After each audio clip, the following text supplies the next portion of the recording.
Welcome guys, जे clone job channel में आपका बहुत बहुत स्वागत है। आज के इस वीडियो में हम डिस्कस करने वाले केमिस्ट्री यानी कि रसायन विज्ञान के मल्टीपल चॉइस क्वेश्चन, जो कि आपके लिए बहुत इंपॉर्टेंट है।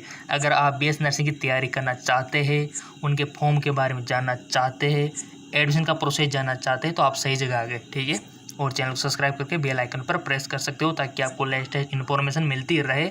और जैसे जैसे फॉर्म आते जाएंगे वो हमारे साइंस एम के चैनल पर अवेलेबल होते जाएंगे। साइंस एम के चैनल जिनको सब्सक्राइब कर रखा है बहुत बहुत धन्यवाद, और जिन्होंने नहीं कर रखा नीचे डिस्क्रिप्शन में लिंक दिया हुआ है, वहाँ पर जैसे फॉर्म आते जाएंगे आपके बीएस नर्सिंग के, काउंसलिंग के, ठीक है, सारी सूचना वहाँ मिल जाएगी। और यहाँ पर हम प्रैक्टिस क्वेश्चन करेंगे, ठीक है। तो चलिए शुरू करते हैं। पहला क्वेश्चन है आपका, बहुत अच्छा क्वेश्चन है, न्यूमेरिकल टाइप है। यह यहाँ पर जो दिया हुआ है NaCl दिया हुआ है आपका, NaCl4 2 यहाँ पर दिया हुआ है, ठीक है। इंग्लिश और हिंदी यहाँ पर दोनों दी हुई है। तो आपको बताना है कि NaCl4 2 जो होता है का चुंबकीय आघूर्ण केवल चक्र है, कितना है। The magnetic momentum spine only of NaCl4 2। Option आपके सामने 5.46 bm, 1.41, 2.83, 1.82। Right option is 1.41 bm, ठीक है, राइट ऑप्शन हो जाएगा। तो इसी प्रकार के आपके क्वेश्चन बनते, देखो चलते आगे एक और। अगला क्वेश्चन है, थोड़ा सा इसको एडजस्ट कर लेते ताकि आपको आंसर देने में दिक्कत ना हो। और पहले आप आंसर देने का प्रयत्न किया करो गाइज, ताकि आपकी प्रैक्टिस भी साथ में हो सके। गाइज जितनी भी गलतियां करनी है ना यहाँ करो, बट इंट्रांस एग्जाम में मत करना, ठीक है। आपके फ्यूचर का मामला है, आपका अगले 4 साल का कैरियर फ्यूचर यही करेगा इंट्रांस एग्जाम डिसाइड। निम्न अर्धशैल अभिक्रिया है, the half cell reaction are. अर्धशैल अभिक्रिया केमिस्ट्री का विद्युत रसायन वाला चैप्टर है। तो यहाँ पर दिया हुआ है कि for the cell reaction the EMF is, cell अभिक्रिया के लिए EMF है। तो इसका राइट ऑप्शन यहाँ पर दिया हुआ है, ऑप्शन दिए हुए, तो इसका राइट ऑप्शन हो जाएगा आपका पॉजिटिव 0.35 वोल्ट, ठीक है। चलता है आगे। न्यूमेरिकल में थोड़ा सा आपको दिक्कत हो सकती है, तो आप रफ कार्य का यूज कर सकते हो, और वहाँ पर भी आपको रफ के लिए पेज दिया जाएगा। निम्न में से किससे carbon tending, radio carbon tending पद्धति से उपयोग किया जाता है। बहुत अच्छा question. Which of the following is use carbon tending. Right option आपको बताना है, टिक लगा दिया होगा वैसे, बेसिकली आपने इंटेलिजेंट हो आप। तो राइट ऑप्शन हो जाएगा आपका 14C, ठीक है, इसका राइट ऑप्शन हो जाएगा। चलते आगे को, बहुत अच्छे क्वेश्चन है गाइज, और चैनल को सब्सक्राइब करो, ऐसे क्वेश्चन तो आपको मिलते जाएंगे। बहुत अच्छे क्वेश्चन है, ताकि आपकी प्रैक्टिस हो जाए। और बहुत से तो आपको क्वेश्चन देखना ऐसे मिलते जुलते मिल जाएंगे वहाँ। कार्बन परमाणु में अयुग्मित इलेक्ट्रॉन की संख्या है। कार्बन परमाणु में अयुग्मित इलेक्ट्रॉन की संख्या, the number of unpaired electron in carbon atom 1, 3, 2, 4। Carbon में बताना है आपको, तो कितने हैं। तो राइट ऑप्शन हो जाएगा 2, ठीक है। चलते आगे और थोड़े कंफ्यूजन वाले सवाल पूछे जाते हैं, ताकि आपको थोड़ा सा दिमाग लगाना पड़े वहाँ पे। निम्न में से किसके लिए आयनन विभव निम्नतम है। The ionization potential is lowest for the अक्रिय गैस के लिए, हेलोजन के लिए, या फिर हमारे एल्कलाइन मेटल होते हैं ना, सार धातुएं, उनके लिए, या फिर हमारी एल्कलाइन अर्थ मेटल यानी कि सारी मर्दा धातुओं के लिए आयनन विभव किसके लिए कम है, निम्नतम है। सो गाइज आपका राइट ऑप्शन हो जाएगा सार धातुएं, ठीक है। देखो कितने इजी है, देखो बहुत सारे पूछते रहते सर हार्ड है, हार्ड है, हार्ड कुछ भी नहीं है। और बहुत सारे तो कमेंट आते सर फिजिक्स टफ है, फिजिक्स बिल्कुल भी टफ नहीं है। आपकी भौतिक विज्ञान सबसे इजी है, क्योंकि उसमें हम किसका स्टडी करते हैं, जो चीज़ें हमने देखी हुई है, रूबरू है, हाथ में ले सकते हैं, महसूस कर सकते हैं, ठीक है। तो इजी कुछ भी, सब इजी होता है अगर आप पढ़ोगे तो, ठीक है। चलते आगे को, अगर पढ़ोगे नहीं तो सब हार्ड लगेगा आपको, तो हिंदी अंग्रेजी भी हार्ड लगने लगेगी अगर पढ़ोगे नहीं तो। हमारा ADTA में दंदूरता आपको बतानी है। ADTA has denticity 3462। तो कितनी दंदूरता होती है इसमें, डेंटिसिटीज कितनी होती है, तो राइट ऑप्शन 6 होती है जी, ठीक है। अगला क्वेश्चन है आपका, विनाइल क्लोराइड एवं HCl से 1,1 डाइक्लोरोएथेन बनाने का कारण है। The cause of formation of 1,1 dichloroethane with vinyl chloride and HCl। और गाइज चैनल को सब्सक्राइब कर लो ताकि आपको फिजिक्स, केमिस्ट्री, बायोलॉजी, क्योंकि इन तीनों को लेकर हम चल रहे हैं। तो राइट ऑप्शन इसका क्या होगा? ये ऑप्शन आपके सामने। सेल का मेमोरिक प्रभाव, दिबंध का प्रतिबंधित घूर्णन, सेल का प्राणिक प्रभाव, इनमें से कोई नहीं। तो राइट ऑप्शन हो जाएगा आपका इनमें से कोई नहीं। ठीक है, अगला सवाल 8। एक सोच का कौन सा युग्म फेनिल हाइड्रोजन से अधिक समानता आयोजन देता है? बहुत अच्छा क्वेश्चन है। Which pair of the hexone of the reaction with phenyl hydrazine give some osazone? तो इसका राइट ऑप्शन क्या होगा? ग्लूकोज व राइबोज, ग्लूकोज व राइबोज सोरबोज। ठीक है, ग्लूकोज और फ्रैक्टोज, और आपका फ्रैक्टोज और सोरबोज।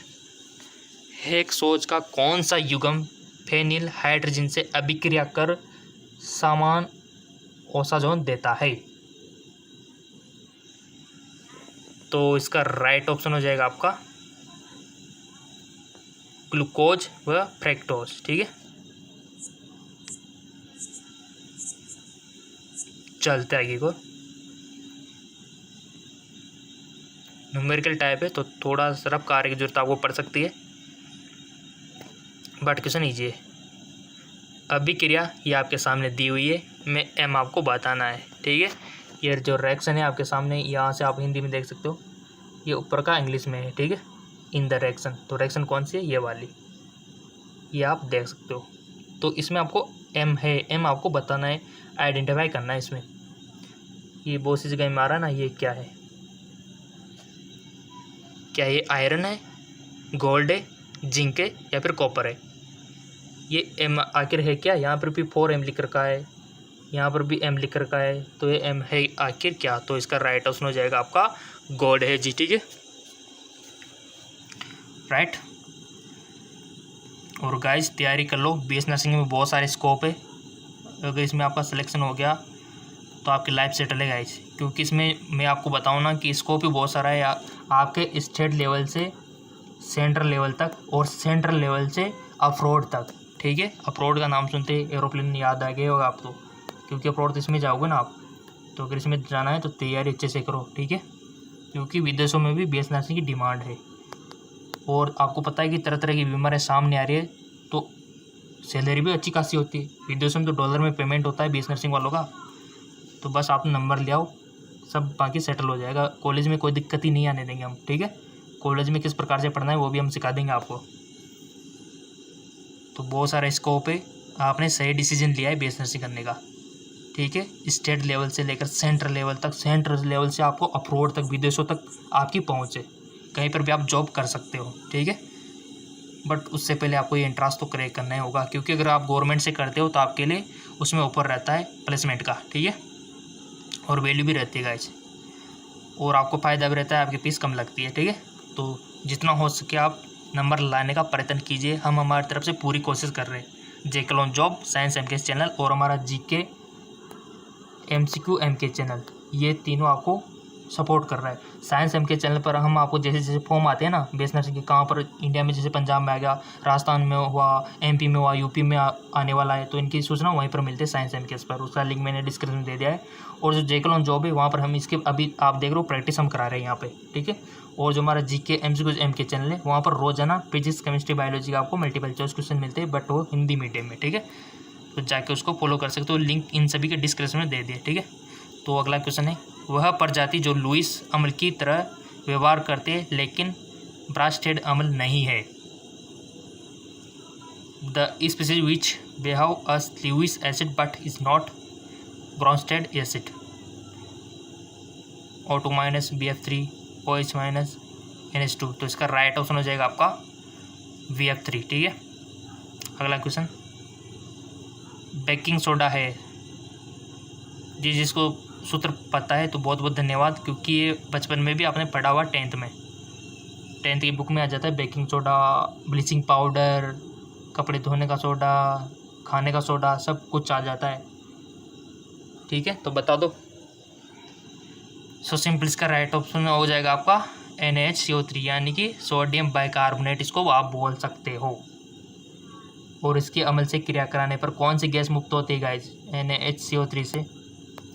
अगर इसमें अम्ल ऐड कर दिया जाए तो सबको पता है कि CO2 गैस निकलती है, जिसका उपयोग आग बुझाने में किया जाता है।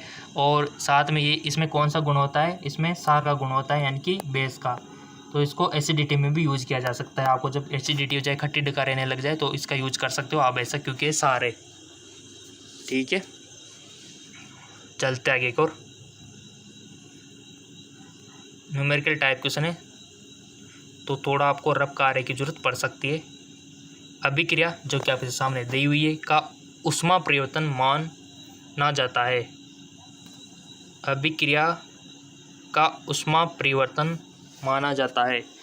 गलन ऊष्मा, दहन ऊष्मा, वाष्पन ऊष्मा, संवहन ऊष्मा। तो राइट ऑप्शन हो जाएगा आपका दहन ऊष्मा। चलते आगे और क्वेश्चन इंपॉर्टेंट है। हाँ, देख सकते हो BS नर्सिंग MCQs। प्रोपाइन पानी के साथ HgSO4 और H2SO4 की उपस्थिति में अभिक्रिया करके देता है एसीटोन, एसिटैल्डिहाइड, मिथाइल एसीटेट या फिर एसिटिक अम्ल। प्रोपाइन पानी के साथ HgSO4 और H2O की उपस्थिति में अभिक्रिया करके क्या देता है? तो राइट ऑप्शन भी आपने टिक लगा दिया होगा। जिसको रिएक्शन आती होगी ना, तो उसको तो आ गया होगा। तो राइट ऑप्शन हो जाएगा आपका एसीटोन देता है। ठीक है, प्रोपाइन पानी के साथ HgSO4 और H2SO4 की उपस्थिति में अभिक्रिया करके क्या देता है? एसीटोन। बहुत अच्छा क्वेश्चन। सामान्य टेबल लवण का सूत्र क्या है? What is the formula of common table salt? KCl, NaCl, CaCl2, इनमें से कोई नहीं। तो आपका राइट ऑप्शन हो जाएगा NaCl, सोडियम क्लोराइड। ये आप जो नमक यूज करते हो उसका सूत्र है। निम्न में से कौन सी गैस पृथ्वी के वायुमंडल में सर्वाधिक मात्रा में पाई जाती है? कौन सी gas? Oxygen, nitrogen, argon, chlorine. कौन सी गैस पृथ्वी के वायुमंडल में सर्वाधिक मात्रा में पाई जाती है? विच of the flowing gas has maximum amount earth atmosphere? Right option is nitrogen. ठीक है, कितना परसेंट? 78। ऑक्सीजन 21। पता है ना। चलता है आगे। देखिए गाइज, आपके BS नर्सिंग एंट्रेंस एग्जाम ना तो ज़्यादा हार्ड आते हैं क्वेश्चन, ना ही ज़्यादा इजी आते हैं, मिडिल टाइप के आते हैं। ठीक है, तो आप इजीली कर सकते हो। You can do it. Delta E वाली अभिक्रिया यानी कि delta H equal to delta E वाली अभिक्रिया है। बहुत अच्छा क्वेश्चन है। द रिएक्शन विथ, यहाँ पर दिए हुए, तो चारों ऑप्शन आपको रीड कर लेना है, जिसमें डेल्टा H और डेल्टा E वाली अभिक्रिया आपको बतानी है। सो right option is H2Br2 2HBr, यानी कि ऑप्शन 4 हमारा राइट ऑप्शन हो जाएगा। चलते आगे और वह पदार्थ जो गैंग के साथ अभिक्रिया करके गलीय ध्रुव बनाता है कहलाता है। सो गाइज, वो कहलाता है धातुमल यानी कि स्लैग। चलते आगे और निम्न में से कौन सा अणु एंटीबॉडीज अणु कक्षक में अयुग्मित इलेक्ट्रॉन रखता है? विच of the flowing molecule has unpaired electron in antibody molecular orbital? O2, B2, N2 और C2। So right option is O2। ठीक है, नेक्स्ट। किसी धातु के सल्फाइड आयस्क को धातु ऑक्साइड में परिवर्तन किया जाता है। सल्फाइड और of the metal in convert into metal oxide version से, वैश्वीकरण से, प्रगलन से या फिर निस्तापन से। तो राइट ऑप्शन हो जाएगा आपका वर्जन से, बाय रोस्टिंग। और अपने दोस्तों के साथ भी शेयर किया करो ताकि उनके भी हेल्प हो सके, ऐसे लॉकडाउन में, कोरोना में, तो आपको धर्म लगेगा। निम्नलिखित में से कौन सा बहुलक रेयॉन बनाने में प्रयुक्त होता है? बड़ा पुण्य मिलेगा आपको। ठीक है, शेयर किया करो ताकि उनका फायदा हो सके। निम्नलिखित में से कौन सा बहुलक रेयॉन बनाने में प्रयुक्त होता है? रियॉन जानते हो ना, रियॉन लड़के का नाम नहीं है। रियॉन कुछ वस्तु होती है, बहुलक होता है, पॉलीमर होता है। पॉलीमर होता है क्या, निम्नलिखित कौन सा बहुलक? बहुलक नहीं है, रियॉन वस्तु होती है। ठीक है, तो आपको बताना है कि कौन से पॉलीमर का यूज होता है। क्या सेलुलोज का होता है, पॉलिस्टर का होता है, नायलॉन का होता है, फिर स्टार्च का होता है। Polymer use to prepare rayon, right option is cellulose. ठीक है, यानी कि सेलुलोज से बनाई जाती है। ठीक है, रियॉन। सो गाइस, पॉलीमर से क्वेश्चन बनता है 100%, तो इसको मैं करवा दूंगा। अगर आपकी डिमांड आएगी तो पॉलीमर का पूरा चैप्टर ही करवा दूंगा, जिसमें 1 लाख इकाइयाँ और आपके सारे बहुलक आ जाएंगे। ठीक है, बट कमेंट आने चाहिए। अगला जो क्वेश्चन है, यहाँ पर लिखा हुआ है कि जलीय विलयन में क्रिया करता है। ठीक है, विच of the following react with aqueous solution, यहाँ पर दिया हुआ है। तो यहाँ पर इथेन, इथेन 1 ब्यूटेन 2 ब्यूटाइन, इसका राइट ऑप्शन क्या होगा? आप रब कार्य में भी कर सकते हो इसको वीडियो को पॉज करके, और उसके बाद आंसर दे सकते हो। ठीक है, तो इसका राइट ऑप्शन हो जाएगा आपका करेक्ट ऑप्शन 1 ब्यूटेन। ठीक है, चलते आगे और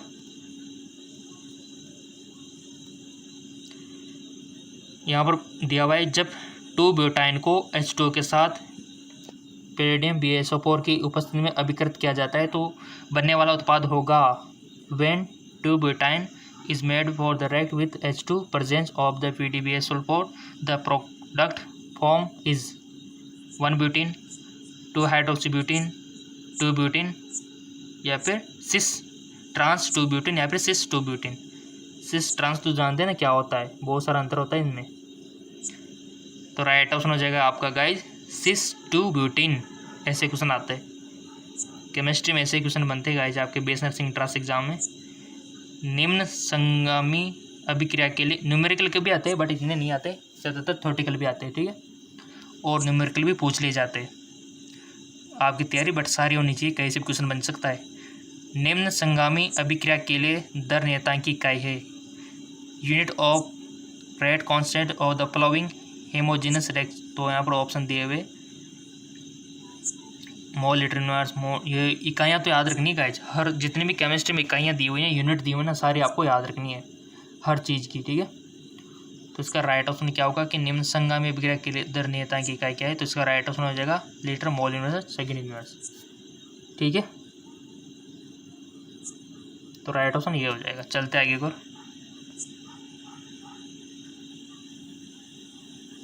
Fe3+ में अयुग्मित इलेक्ट्रॉन की संख्या आपको बतानी है। The number of unpaired electron in Fe3+, 2, 3, 5, 1।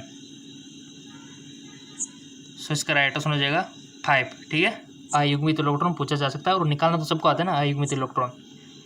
जिसको नहीं आता है कमेंट कर देना, मैं सिखा दूंगा अयुग्मित इलेक्ट्रॉन कैसे निकालते हैं। बहुत ईजी है निकालना। अगला क्वेश्चन है, कार्बनिक यौगिकों की शुद्धता की संतुष्टि की जाती है, यानी कि purity of organic compound in verified, यानी कि गलनांक द्वारा, घनत्व द्वारा, अणुभार द्वारा, या फिर जल में विलेयता द्वारा। इंग्लिश में भी दिया हुआ है, क्योंकि किसी को दिक्कत ना हो, इंग्लिश मीडियम वालों को भी नहीं हो, तो इंग्लिश मीडियम और हिंदी मीडियम दोनों को लेकर हम चल रहे हैं, और आपके एंट्रेंस एग्जाम में भी दोनों लैंग्वेज यूज होती है। ठीक है, melting point, density, molecular weight, solubility in water, तो इसका राइट ऑप्शन इज गलनांक, मेल्टिंग पॉइंट। नेक्स्ट इज, किस अम्ल को दुर्लभ अम्ल माना जाता है? In which of the following acid in consider weak acid? H2SO4, H3PO4, HCl, या फिर बैटरी अम्ल। गाइज मैं आपको बता दूं, आपको पता होना चाहिए कि एसिड यानी कि जो हाई एसिड होते हैं ना, हाई एसिड जो ज़्यादा प्रबल अम्लीय होते हैं, और एक होता है वीक एसिड। इसी प्रकार हमारे पास हाई बेस भी होता है, प्रबल सार भी होता है, और वीक यानी कि दुर्लभ सार भी होता है। ये चीज़ आपको पता होना चाहिए, कौन कौन सा हमारे पास दुर्लभ सार है, दुर्लभ अम्ले, प्रबल अम्ले, प्रबल सार, ये आपको पता होना चाहिए। पता नहीं है तो कर लेना, आपके बुक में दिया हुआ है, क्वेश्चन बनता है यहाँ से। तो राइट ऑप्शन हो जाएगा आपका H3PO4, दुर्लभ अम्ल। ठीक है, चलते आगे की ओर।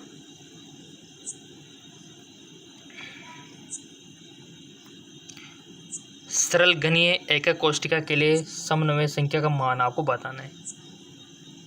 The coordination number of simple cubic unit cell 463। यहाँ से भी क्वेश्चन आता है आपका टॉस सॉलिड स्टेट वाला चैप्टर ना, फर्स्ट वाला, वहाँ से भी क्वेश्चन बनता है। तो इसका राइट ऑप्शन हो जाएगा आपका 6। Okay, correct. Next question is vitamin से क्वेश्चन आ गया। देखो मैंने विटामिन से प्रैक्टिस करवाई थी, जिन्होंने विटामिन की प्रैक्टिस नहीं की वो विटामिन की प्रैक्टिस जाके कर लेना, नीचे डिस्क्रिप्शन लिंक दे दूंगा, ठीक है। विटामिन 100% क्वेश्चन बन सकता है। मैंने सभी विटामिन की प्रैक्टिस भी करवा दी है हमारे जीके MCQ जैम के चैनल पे, तो वहाँ जाके आप प्रैक्टिस कर लेना इसकी। निम्न में से कौन सा विटामिन जल में मिले, सब कुछ मैंने पढ़ाया हुआ है, जितना भी क्वेश्चन बनेगा ना उतने। विच of the flowing vitamin is water soluble, water में सोल्यूबल, फैट में सोल्यूबल, सब कुछ पढ़ा दिया मैंने। तो इसका राइट ऑप्शन क्या होगा वाटर में सोल्यूबल का, तो विटामिन बी, ठीक है। और मैंने आपको ट्रिक भी बताई थी कि आपको कैसे याद रखना है, WBC बस, यानी कि विटामिन वाटर में BC सोल्यूबल है, बस 2 ही विटामिन बी और सी, तो WBC यानी कि वाटर में BC, ठीक है। चलते आगे की ओर। ओके, सो विटामिन वाला वीडियो देख लेना, लिंक नीचे डिस्क्रिप्शन में दे दूंगा। जीके MCQ जैम के चैनल में मैंने प्रैक्टिस करवा दी है, कोई दिक्कत नहीं आएगी, सब कुछ वहाँ पर मैंने समझा दिया है, रासायनिक नाम भी मैंने बता दिया है वहाँ पे, ठीक है। चलते आगे को। निम्नलिखित में दुर्लभतम सार है weakest base among the flowing H- Cl - CH3 - CH3O, तो यहाँ पर दिया हुआ है वीकेस्ट बेस। देखो पूछ लिया ना, इसका अपोजिट भी आपको पता होना चाहिए, ठीक है। तो इसका राइट ऑप्शन क्या होगा, राइट ऑप्शन हो जाएगा आपका Cl- वीकेस्ट सार है। नेक्स्ट क्वेश्चन, राउल्ट का नियम निम्न में से संबंधित है। Raoult law is related to वाष्प दाब, हिमांक, क्वथनांक, प्राशन दाब। यहाँ पर दिया हुआ है वापर pressure, freezing point, boiling point, osmotic pressure. तो राइट ऑप्शन आपको बताना है। राउल्ट का नियम निम्न में से संबंधित है, तो जिसका सही ऑप्शन है बहुत बहुत धन्यवाद, और जिसका गलत जाएगा तो ये इसी वीडियो को दोबारा देख लेना, तो चेक होने जा रहा है आपका आंसर। आपने जो टिक लगाया ना अपने माइंड में, तो इसका राइट ऑप्शन हो जाएगा वापर प्रेशर यानी कि वाष्प दाब। तो राउल्ट का नियम किससे संबंधित है, वाष्प दाब से, ठीक है। सो गाइज इसी प्रकार की वीडियो रोजाना पाने के लिए इस चैनल को सब्सक्राइब करके बेल आइकन पर प्रेस कर लो, ताकि वीडियो सबसे पहले आपको मिले और आपकी तैयारी बहुत अच्छी खासी हो सके और आपका सिलेक्शन हो जाए, और सिलेक्शन होने के बाद आपको गवर्नमेंट जॉब का मौका मिल जाए, ठीक है। तो ये आशा करते हैं कि आप गवर्नमेंट जॉब लगो, अच्छी तरक्की करो, बट उससे पहले आप सिलेक्शन पालो, और उसके लिए ये आपको करना होगा। तो चैनल को सब्सक्राइब कर लीजिए। साइंस एम के चैनल पर हम रोजाना आपको अपडेट डालते रहते हैं, कहाँ पर कितना स्कोप है, स्कॉलरशिप कितनी लगती है, फीस कितनी लगती है, सब कुछ वहाँ पर मैं बताते रहते हैं साइंस एम के पर, तो उसको जाके फॉलो कर लेना। और जीके MCQ जैम के चैनल है, वहाँ पर हम रोजाना प्रैक्टिस करवाते रहते हैं फिजिक्स, केमिस्ट्री, बायोलॉजी की, तो इन सब के लिंक नीचे डिस्क्रिप्शन में दिए हुए, तो जाइए उनको फ़ायदा उठाइए। ओके, धन्यवाद।